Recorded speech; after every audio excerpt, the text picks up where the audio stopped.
नमस्कार मेरे प्यारे साथियों। कर्म का सिद्धांत, थ्योरी ऑफ कर्मा, भाग 19। कौन से क्रियामान कर्म संचित कर्मों में जमा नहीं होते हैं?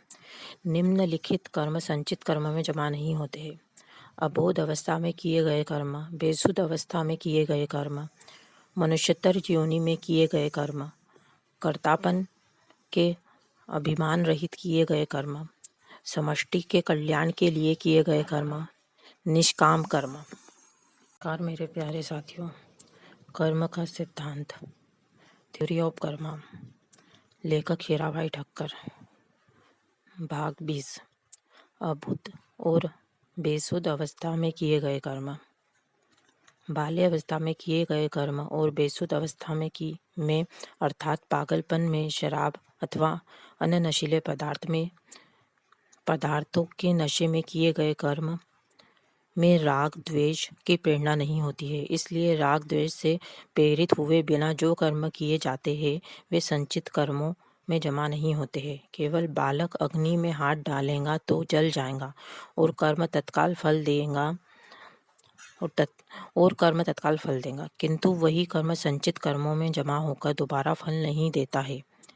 3 साल का छोटा बच्चा खेलने के दौरान खटिया पर कूदता हो और उसी खाट पर सो रहे 3 साल के अन्य बच्चे के गले पर पैर पड़ जाने से उसकी मृत्यु हो जाए तो उस 3 साल के बालक पर इंडियन पीनल कोड की धारा 302 के तहत हत्या का मुकदमा नहीं चलता है, क्योंकि उस कर्म में राग द्वेष नहीं होता है।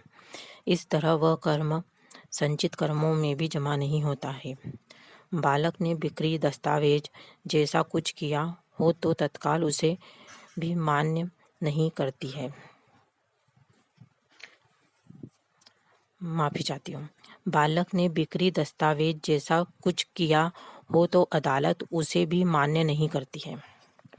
बालकों को मतदान करने का भी अधिकार नहीं है। इसी प्रकार नशे की हालत में, बेसुध अवस्था में, पागलपन में कोई व्यक्ति गालियां बोलता है अथवा उत्पात मचाता है तो उसके विरुद्ध इंडियन पीनल कोड की धारा 323, 504 के अनुसार अदालत में मुकदमा नहीं चल सकता।